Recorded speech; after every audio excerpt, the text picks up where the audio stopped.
সম্মানিত সুধীমণ্ডলী, আজকে আমরা মেরাজ সম্পর্কে আলোচনা করব, যেহেতু এটা মেরাজ দিবস, মেরাজের মাস। তো সম্মানিত সুধী, মেরাজের বিষয়টা এটা পৃথিবীকে সবচাইতে আশ্চর্যজনক বিষয়।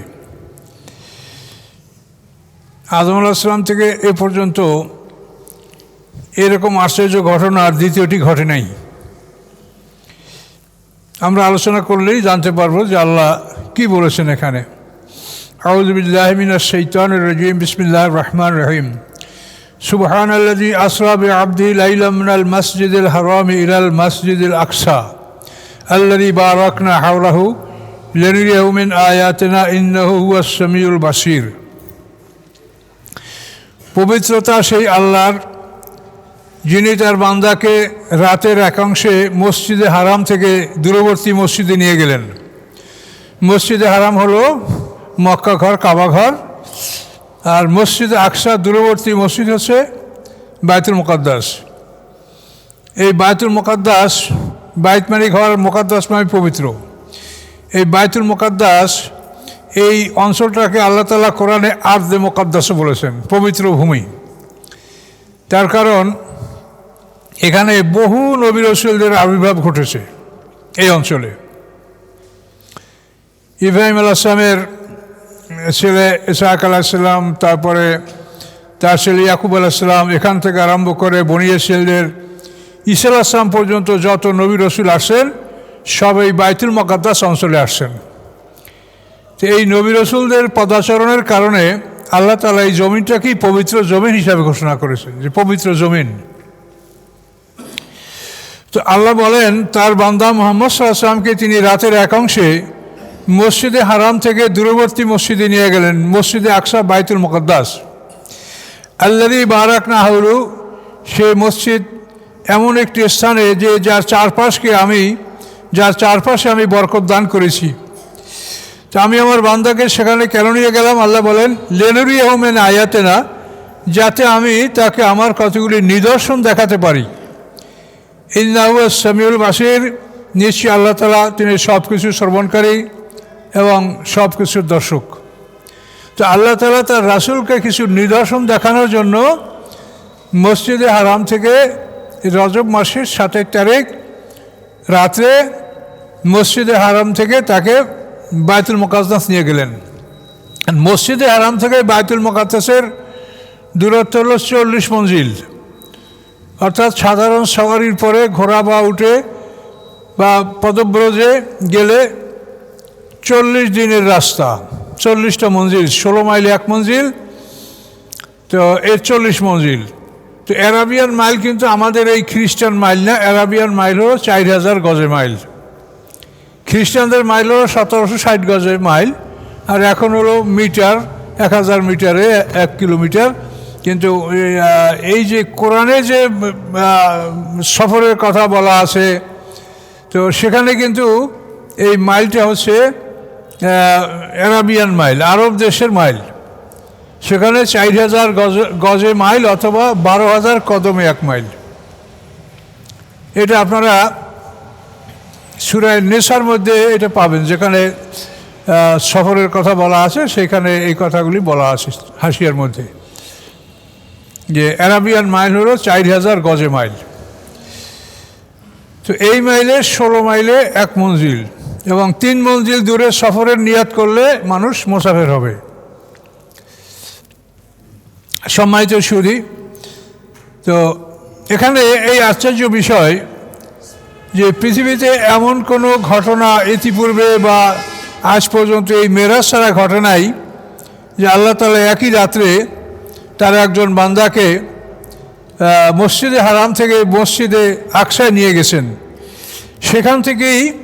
সেখানেই তার যাত্রা সমাপ্ত নয়, সেখান থেকে আল্লাহ তাআলা তাকে সিদরাতুল মুনতাহা পর্যন্ত সফর করিয়েছেন। সূরা নাজমের মধ্যে আছে, ওয়ালাকাদ রাআহু নাজলাতান উখরা ইনদা সিদরাতিল মুনতাহা।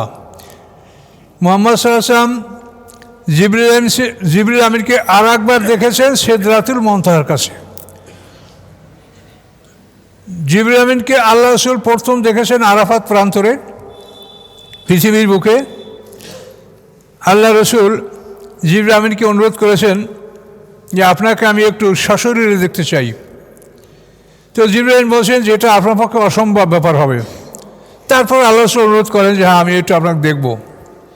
তখন জিবরিল আমিন বলেন কোনখানে দেখবেন? তা আল্লাহ রসুল বলেন তানিমে, মক্কার উত্তর দিকে তানিম, মক্কা ঘর হেরেমের তানিমে। তো বলেন যে না ওই জায়গায় পোষাবে না। তারপর আল্লাহ রসুল বললেন যে হেরা গুহায়, হেরা পর্বতে আপনি দর্শন দেন, না এখানেও হবে না, তাহলে কোথায়? তাহলে আরাফাতে। এবার জিবরিল আমিন বললেন যে আরাফাতে হতে পারে। তখন আরাফাত ময়দানের উঁচু দিগন্তে, যেটা কোরআনের ভাষা, তো আরাফাত ময়দানের উঁচু দিগন্তে জিবরিল আমিন যখন আত্মপ্রকাশ করতে শুরু করলেন তখন একটা চরচর ঝরঝর শব্দ হতে লাগলো এবং তিনি তার 600 পাখা, এই পাখাগুলি যখন মেললেন তখন সমস্ত দিগন্ত অন্ধকার হয়ে গেল, সূর্যের আলো দেখা যাচ্ছে না, এবং আল্লাহ রসুল তাকে দেখে বেহুশ হয়ে পড়ে গেলেন। আর অতঃপর জিবরিল আমিন আবার স্বাভাবিক অবস্থায় ফিরে এসে মানুষের বেশে আল্লাহ রসুলকে আলিঙ্গন করলেন, আদর করলেন এবং তার স্বাভাবিক অবস্থা ফিরে আসলো। তো জিবরিল আমিনকে এ হলো প্রথম দেখা। আর দ্বিতীয় দেখা হলো ওয়ালাকাদ রাহু নাজলাতান উখরা ইনদা সিদরাতুল মুনতাহা। সিদরাতুল মুনতাহা হলো সপ্ত আকাশের উপরে। সিদরুল শব্দের অর্থ বড়ই গাছ, কুল গাছ। মুনতাহা মানে শেষ সীমানা, মানে ফেরেশতাদের যাতায়াতের ওইটার শেষ সীমানা। ফেরেশতারা ওর সামনে আর যেতে পারে না। এই সিদরাতুল মুনতাহার পরই আল্লাহর আরও শেষ সীমানা, সিংহাসন আল্লাহর, ওখানেই ফেরেশতাদের যাত্রার সমাপ্তি। এই জন্য ওই স্থানটাকে বলা হয় সিদরাতুল মুনতাহা, শেষ সীমানার কুল গাছ, বড়ই গাছ। তো আল্লাহ তাআলা কোরআনে স্পষ্ট বলেছেন ওয়ালাকাদ রাহু নাজলাতান উখরা ইনদা সিদরাতুল মুনতাহা। আল্লাহ রাসূল আরও একবার জিবরিল আমিনকে দেখেছেন সিদরাতুল মুনতাহায়। তাহলে এখন একই রাতে মক্কা থেকে বাইতুল মুকাদ্দাস এবং সেখান থেকে সপ্ত আকাশ পাড়ি দিয়ে সিদরাতুল মুনতাহা পর্যন্ত আল্লাহ রসুলের সফর, এটা কোরআন দ্বারা প্রমাণিত।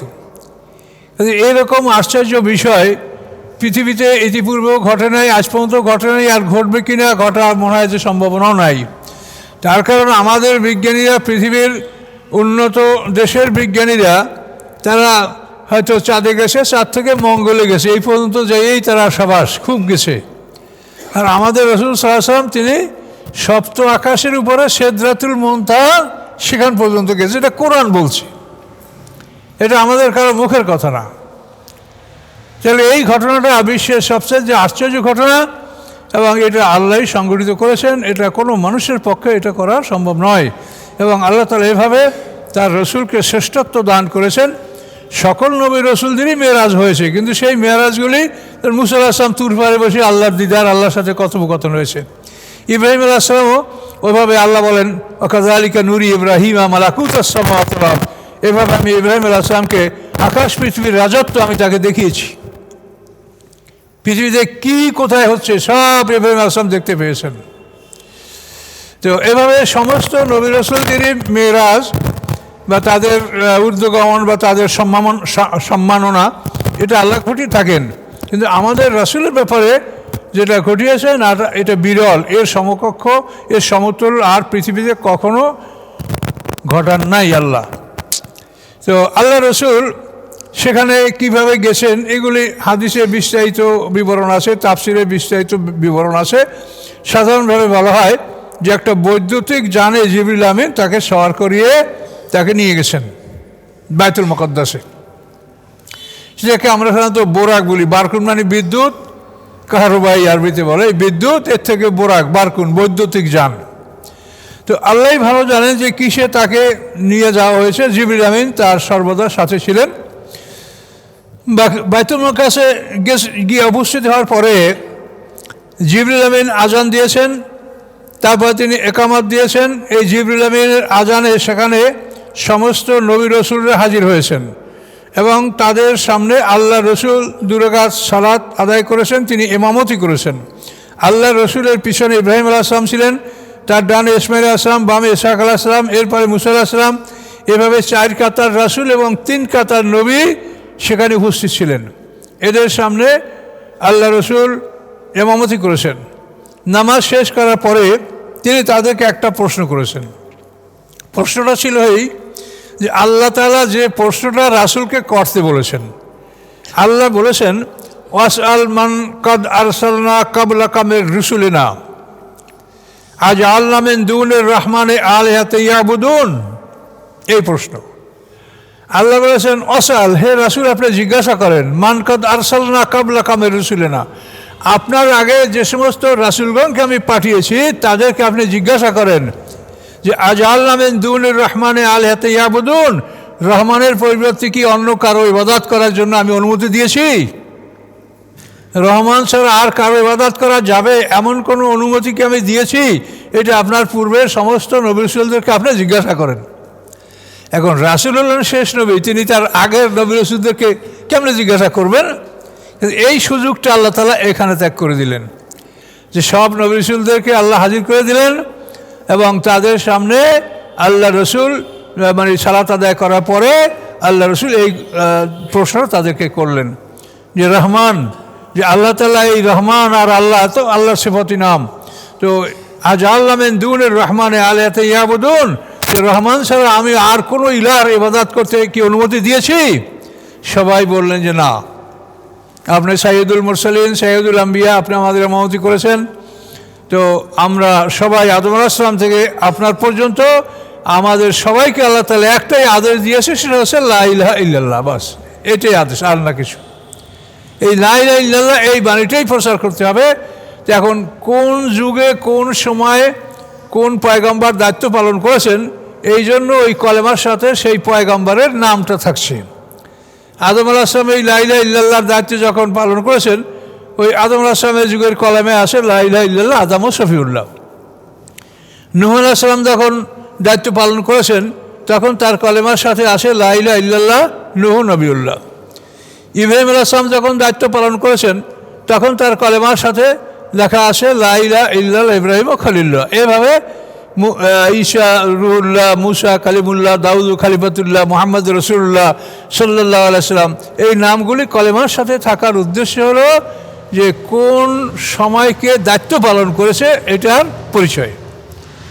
আর হাসরের ময়দানেও যেহেতু প্রত্যেক পয়গম্বর তার উম্মতকে হাউজে কাউসারের পানি পান করাবেন, কাজে হাসরের ময়দানে আমরা সব মানুষ একই জায়গায় উঠব, সেখানে নবীদেরকে আল্লাহ তাআলা বিশেষ স্থানে হাউজে কাউসারের কিনারায় তাদেরকে বসার ব্যবস্থা করবেন এবং তাদের কাছে পর্যাপ্ত পরিমাণে পেয়ালা থাকবে।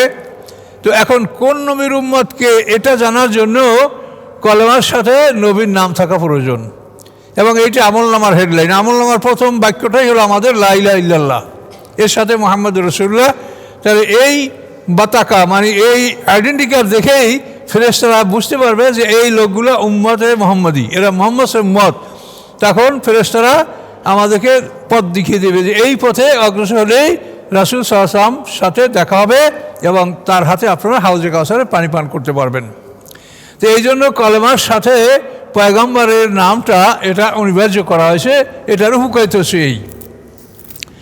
তো এই কথাবার্তা এখানে সমাপ্ত হলো। তো আল্লাহ রসুল বিভিন্ন আকাশে বিভিন্ন নবী রসুলদের সাথে সাক্ষাৎ করেছেন। প্রথম আকাশে আদম আলাইহিস সালামকে দেখেছেন, তো দ্বিতীয় আকাশে এভাবে ইউসুফ আলাইহিস সালামকে, তারপর তৃতীয় আকাশে ঈসা আলাইহিস সালামকে, তারপরে চতুর্থ আসমানে মুসা আলাইহিস সালামের পরে হারুন আলাইহিস সালামকে, পঞ্চম আকাশে মুসা আলাইহিস সালামকে, এভাবে সপ্ত আকাশে ইব্রাহিম আলাইহিস সালামকে, বিভিন্ন আকাশে নবীদের সাথে আল্লাহ রসুল সাক্ষাৎ করেছেন এবং স্তরে স্তরে তিনি আকাশগুলি পার হয়েছেন। এবং প্রত্যেকটা ক্ষেত্রেই আকাশের একটা সীমানায় গিয়ে জিবরিল আমিন অনুমতি চেয়েছেন এবং দরজা খুলে দেওয়া হয়েছে, এবং এভাবেই তিনি সিদরাতুল মুনতাহা পর্যন্ত সফর করেছেন। আল্লাহর সাথে বাক্য বিনিময় হয়েছে এবং আল্লাহর সাথে যা বাক্য বিনিময় হওয়ার, এটা হওয়ার পরে শেষ পর্যন্ত আল্লাহ রসুল সেখান থেকে আল্লাহর দরবার থেকে বিদায় হয়ে আসেন। তো এই বিদায়ের পথে তো এই যে নামাজের কথা, ৫০ ওয়াক্ত নামাজ সম্বলিত আদেশ, এ সম্পর্কে আমরা বহু কথা আগে বলেছি যে আল্লাহ তার রাসূলকে 50 ওয়াক্ত নামাজ দিয়েছেন ফরজ। তো এইটা মুসা আলাইহিস সালাম প্রতিবাদ করেছেন যেটা আপনার উম্মত পারবে না।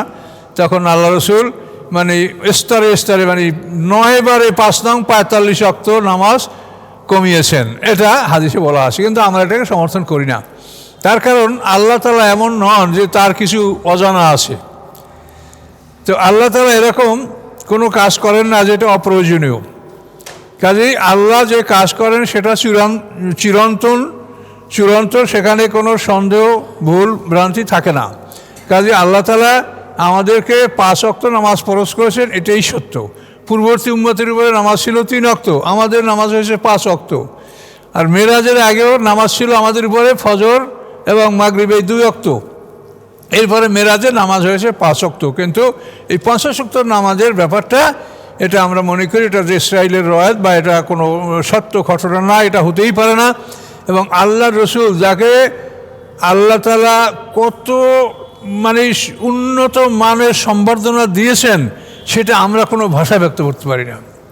কোরআনে বলা আছে ইজ ইয়াকশা সিদরাতা মা ইয়াকশা, যে আল্লাহ রসুল যখন সিদরাতুল মুনতাহায় উপনীত হয়েছেন তাকে তখন সিদরাতুল মুনতাহাকে এমন বস্তু দ্বারা আবৃত করা হয়েছিল যেটা আল্লাহই জানেন। এত সুন্দরভাবে ওই জায়গাটা সাজিয়ে আল্লাহ রসুলকে অভ্যর্থনা জানানো হয়েছে। এত বড় সম্মানিত মেহমান, সেই মেহমান বিদায় হয়ে যাওয়ার পরে আবার 9 বার তার কাছে ফিরে যাবে, এমন কাজ তো আল্লাহ করতে পারেন না। মেহমানকে তিনি সঠিকভাবে বিদায় করেছেন, যা দেওয়ার তাই দিয়েই বিদায় করেছেন। তারে এমন একটা ভেজালের মধ্যে পাঠান নাই যাতে তিনি আবার 9 বার অযাচিতভাবে, যেখানে এত সম্মানের সহিত সেখানে আসেন, এখন সে আবার অযাচিতভাবে সেখানে হাজির হবেন, এটা হয় না। তাছাড়া এটা কোরআনের বিভিন্ন আয়াত দ্বারা আমরা প্রমাণ করেছি। কোরআনে আল্লাহ তাআলা বলছেন যে আমি তোমাদের জন্য রাতকে করেছি সুবাতা বিশ্রাম, আর দিনকে করেছি মাআশা উপার্জন। কাজে দিনকে আল্লাহ উপার্জন করেছেন, এই জন্য আমরা দেখি যে সকাল থেকে জোহর পর্যন্ত আর কোনো নামাজ আল্লাহ রাখেননি, আমরা এই সময় উপার্জন করব।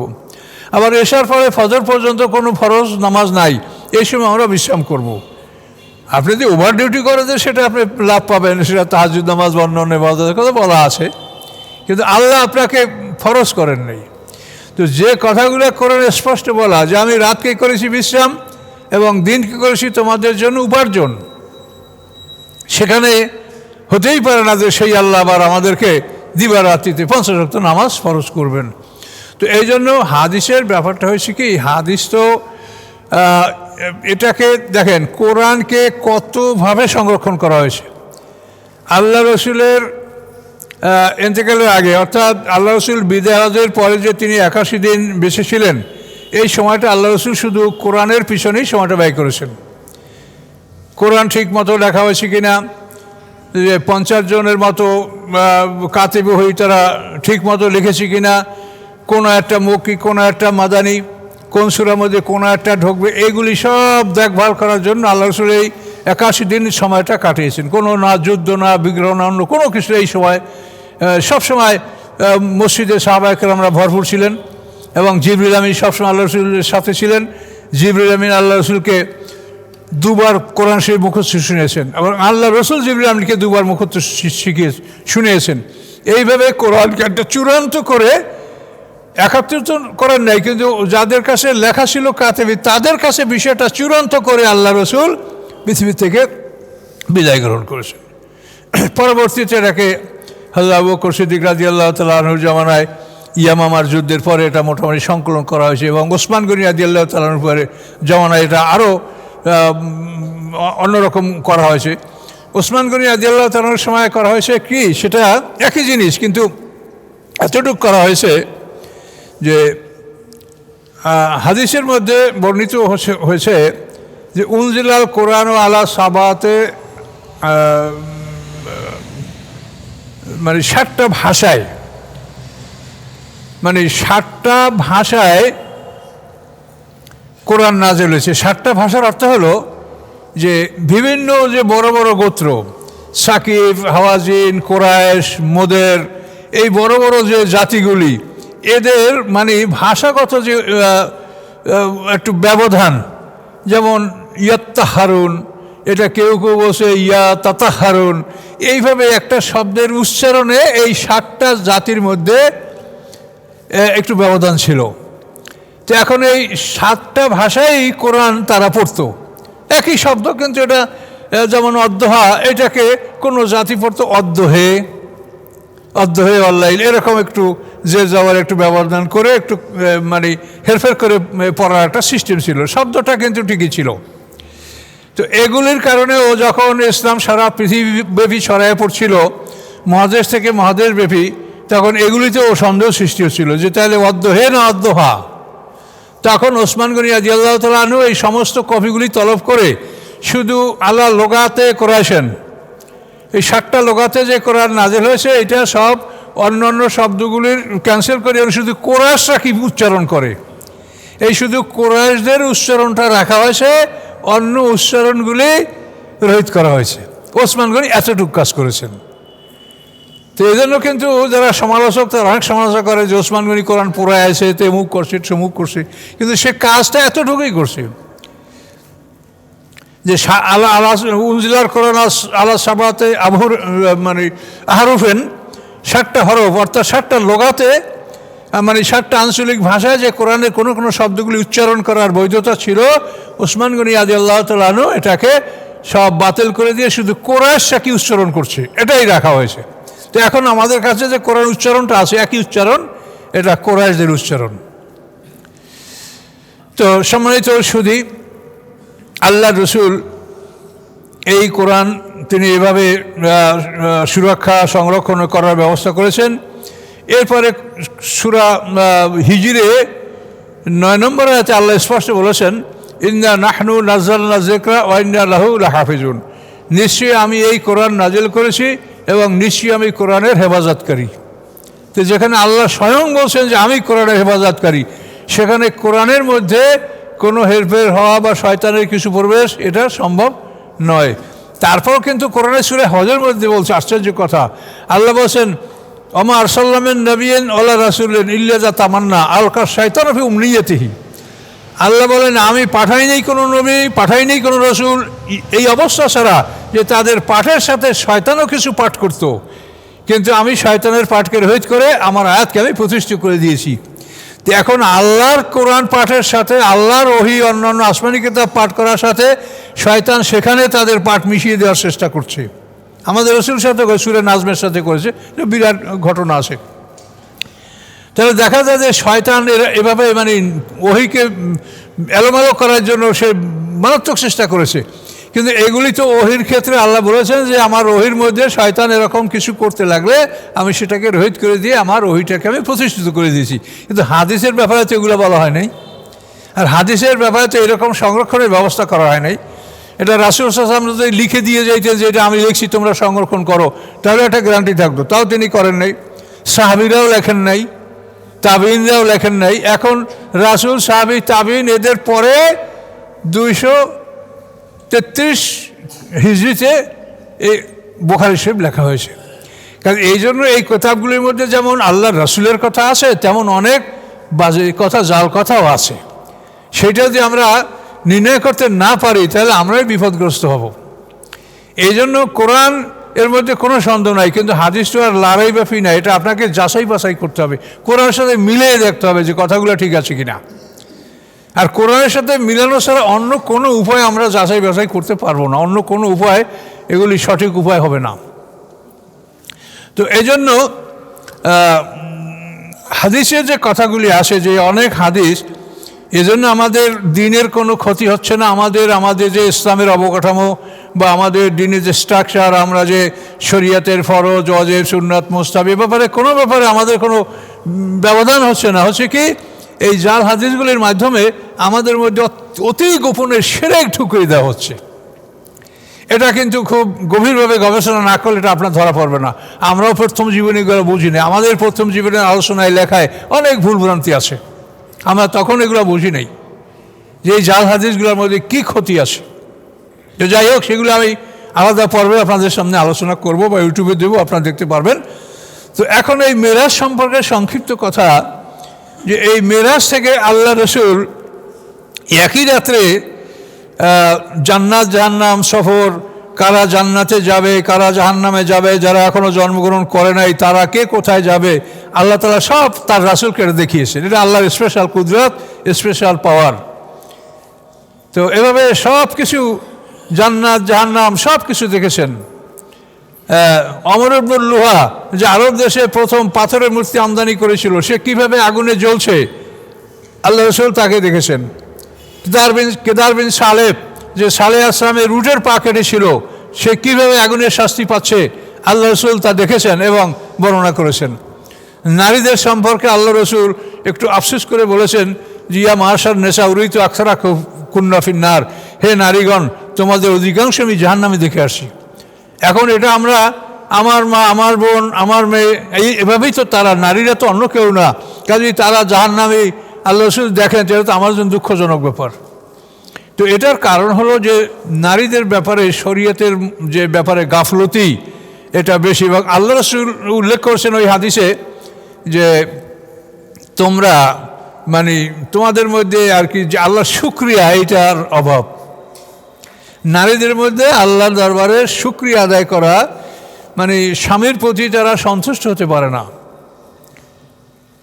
তাকফুরুনাল আশির তুকাফিরুনাল লায়না, আল্লাহ সেই কথাগুলি বলেছেন যে তারা স্বামীর অবাধ্য হয়, স্বামীর কাজে কর্মে তারা সন্তুষ্টি প্রকাশ করে না। দেখেন পুরুষরা সংসার চালানোর জন্য সমুদ্রে ঝাঁপ দিয়ে জীবন হারাচ্ছে, হাজার হাজার মানুষ সমুদ্রে ঝাঁপিয়ে পড়ে জীবন হারাচ্ছে পুরুষরা ছেলে মেয়ে স্ত্রীকে খাবার দেওয়ার জন্য। কিন্তু নারীর এত বড় ঝুঁকির মধ্যে তারা পড়ে না, আর যদি তারা পরে তো ইচ্ছা করতে পারে, আল্লাহ তাদেরকে ঝুঁকির মধ্যে রাখেননি। কিন্তু তারপরেও নারীদের মধ্যে কৃতজ্ঞতার অভাব পাওয়া যায়। এ ব্যাপারে বহু কথা আপনারা শুনেছেন যে নারী আসলে জান্নাতে তৈরি হয়েছে। আদম আলাইহিস সালাম এই পৃথিবীকে মাটিতে তাকে সৃষ্টি করা হয়েছে, আর মা হাওয়াকে সৃষ্টি করা হয়েছে জান্নাতে। এই জান্নাতি সৃষ্টি হওয়ার কারণেই নারীদের মনের চাহিদার অত্যন্ত বেশি, খুব ব্যাপক চাহিদা। তাদের চাহিদার কোনো ঘাটতি নেই, আপনি যত কিছু করেন আপনি তাদেরকে থামাতে পারবেন না।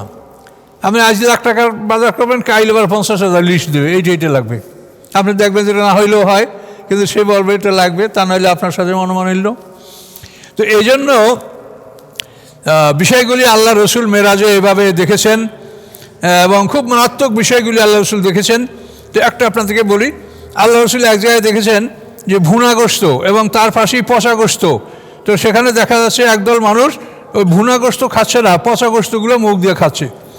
তখন আল্লাহ রসুল জিবরিল আমিনকে জিজ্ঞাসা করলেন যে এদের কি অবস্থা, এরা ভুনা গোশত খাচ্ছে না পচা গোশত খাচ্ছে কেন?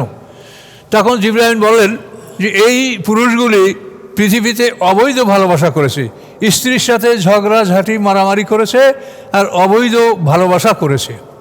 কোথায় ভাবি, কোথায় পাশের বাড়ির ভাবি, কোথায় খালাতো বোন মামাতো বোন, এইসব নিয়ে তারা পৃথিবীতে ব্যস্ত ছিল, স্ত্রীর সাথে মারামারি ঝগড়াঝাঁটি করেছে। এই জন্য তারা ওই ভুনা গোশত খেতে পারছে না, পচা গোশত খাচ্ছে। তাহলে এই কথাটা আমি অনেক কথার মধ্যে এই জন্য বলছি যে আপনারা এইটা আপনার মানে মনের মধ্যে সবসময় হাজির রাখবেন। একটা সুন্দরী নারী, তাকে যদি আপনি নজরে পড়ে তখনই আপনি মনে করবেন যে এই হলো সেই পচা গোশত। এর দিক তাকানো মানেই হলো আমার সামনে হালাল গোশত, ভুনা গোশতের পরিবর্তে পচা গোশত। কাজে এই জন্য এই যে নারীরা পৃথিবীটাকে যারা ধ্বংস করছে, পৃথিবীর মধ্যে যারা সবচাইতে মানে দোজগের কাজগুলো যারা করছে, এরাই পৃথিবীর সবচেয়ে সুন্দর নারী। কি যারা জাহান্নামের জন্য মানে আমাদেরকে প্রস্তুত করছে তারাই সবচেয়ে সুন্দর, আর আল্লাহ রসুল দেখেছেন যে তারা পচা গোশত। কাজে এই জন্য এই বিষয়গুলি আল্লাহ রসুলের কথার থেকে আমাদের অনেক কিছু শেখার আছে। তো আল্লাহ রসুল এই জান্নাত জাহান্নাম সফর করেছেন, এই সব কিছু দেখার পরে আল্লাহ রসুলকে আবার জিবরিল আমিন আবার সেই মক্কায় সেই মানে মসজিদে হারামে যেখান থেকে তিনি গেছেন সেখানে তাকে পৌঁছিয়ে দিয়েছেন। আল্লাহ রসুল এসে দেখেন যে তিনি এখানে উজু করেছেন, পানিটা এখনও গড়াচ্ছে। তিনি যে দরজা খুলে বের হয়েছেন, দরজার কড়াটা এখনও নড়ছে। তো এই ঘটনা আল্লাহ রসুল হাদিসে বলেছেন, কিন্তু এটাকে আমরা সমর্থন করছি। কেন করছি? যে আল্লাহ তাআলা যখন আমাদের রাসূলের মেরাজ শুরু করেছেন তখন পৃথিবীর অন্যান্য যে ফেসগুলা এগুলো অফ রাখছেন আল্লাহ। আপনারা তো বিদ্যুতের বা ইলেকট্রিক জগৎ বোঝেন যে একটা ফেস অফ করি আর একটা ফেস চালু রাখা যেতে পারে। তো আল্লাহ তাআলা তার এই যে মহাবিশ্ব মহাজগৎ, তা প্যারালাল ইউনিভার্স, এইটা চালানোর জন্য আল্লাহর যে গতি, যেভাবে তিনি এটা চালান চন্দ্র সূর্য বা অন্য কিছুর মাধ্যমে, তো আল্লাহ রসুলের মেরাজ শুরু হওয়ার পরে এটা সব স্থগিত করে রেখেছেন। মেরাজ শেষ হয়েছে, সেখানে বিভিন্ন বর্ণনা আছে, তবে বলা হয় যে অন্তত 27 বছর সময় পার হয়েছে, হতে পারে। কিন্তু এই সময়টা আমাদের পৃথিবীর জন্য 1 সেকেন্ডও না। পৃথিবীর থেকে আল্লাহ রসুলের মেরাজ শুরু, পৃথিবী অফ, তিনি ফিরে আসেন, পৃথিবী আবার চালু। তাহলে এমন হতে পারে যে ওই সময় যদি কেউ এখন হাত তোলে, তো এই 27 বছর পর্যন্ত তার হাতখানা তোলাই রয়েছে, কিন্তু হাঁক হয়তো হাঁক করেই রয়েছে। এই 27 বছর তো একই অবস্থায় তার কেটেছে। এরপর আল্লাহ রসুল আবার ফিরেছেন, তখন আবার পৃথিবী অন। এইভাবেই এই ঘটনাটা ঘটেছে। এটা বিশ্বের আশ্চর্য ঘটনা, এটার সাথে পৃথিবীর অন্য কোনো ঘটনার তুলনা করা যায় না, এটা মুআজিজা।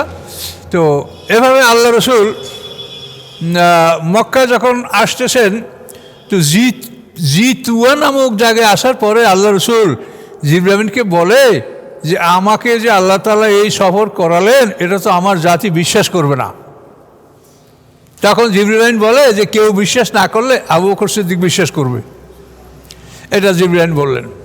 তা আল্লাহ রসুল কাবা ঘরে অবস্থান নিলেন, কিন্তু তার মনে খুব দুর্বলতা এবং খুব ব্যথিত মন, যে আমি আসলে কি বলবো কি বলবো না। তো এর মধ্যে আবু জাহেলও আসছে। আবু জাহেল আইসে আল্লাহ রসুলকে উপহাসমূলক জিজ্ঞাসা, ভাতিজা হালে ইস্তাফাত্তা সাইয়া, ভাতিজা আজ কিছু পেয়েছো? তো আল্লাহ রসুল বলেন হ্যাঁ পেয়েছি। কি? যে আমাকে এই রাতে বাইতুল মুকাদ্দাস নিয়ে যাওয়া হয়েছিল, আবার সেখান থেকে সফর করে আমাকে এখানে ফিরিয়ে আনা হয়েছে। কিন্তু সিদরাতুল মুনতাহাটা বলেন নাই হুজুরে, বাইতুল মুকাদ্দাস পর্যন্ত বলেছেন। তো আবু জাহেল বলে যে তুমি এখান থেকে বাইতুল মুকাদ্দাস গেছো, সেখান থেকে আবার এখন তুমি আমাদের মাঝে? হ্যাঁ। আচ্ছা তুমি আমাকে যা বলছো, না আমি যদি তোমার বংশের লোকজনকে ডাকি তাদের সামনে তুমি বলবে? হ্যাঁ বলবো। তখন আবু জাহেল সব বংশের লোকজনকে ডাকলো, হে কাব ইবনে লুয়াইর বংশধর, হালুম্মা ইলাইয়া, আমার কাছে আসো। তো এই কাব ইবনে লুয়াইর বংশ, এটা আল্লাহ রসুলের বংশ, আবু জাহেলের সবই একই বংশ। এরা দুইটা গ্রুপ, এরা আল্লাহ রসুল হলো আব্দুল মান্নাফের গ্রুপ, আর ওরা আব্দেদার গ্রুপ। আবু জাহেল একই কুরাইশ বংশ, দুটোই। তো সবাই আসে, আসার পরে এখন বসে। তো আবু জাহেল বলে ভাতিজা এখন তুমি বলো। তখন আল্লাহ রসুল বলেন যে আজ রাত্রে আমাকে বাইতুল মুকাদ্দাস নিয়ে যাওয়া হয়েছে, এবং সেখান থেকে আমি বাইতুল মুকাদ্দাস সফর করেছি, নামাজ পড়েছি, পয়গম্বরদের সাথে দেখা সাক্ষাৎ হয়েছে ইত্যাদি। তারপর আবার আমাকে এখানে নিয়ে আসা হয়েছে। এটা বলার পরে এখন ওরা কেউ হাতে তালি দেয়, কেউ মাথায় হাত দেয়, কেউ অবাক হয়ে যায়। কিছু মুসলমান যারা নবমুসলিম, তারা দিন ত্যাগ করলো, যে এত বড় কথা যে মিথ্যা, কাজে আমরা তাকে মানি না। মোরতাদ হয়ে গেল কিছু লোক। এইভাবে অবস্থাটা চলতেছিল। একজন দৌড়ে গেল আবু বকর সিদ্দিকের কাছে, গিয়া বলে আবু বকর তোমার সাথে এই কথা বলছে, যে সে নাকি আজ রাতে বাইতুল মুকাদ্দাস গেছে, সেখান থেকে আসে। তা আবু বকর বলেন তিনি নিজে বলছেন? বলে হ্যাঁ বলছেন। তিনি বললে সত্যই বলেছেন, এতে কোনো ভুল নেই।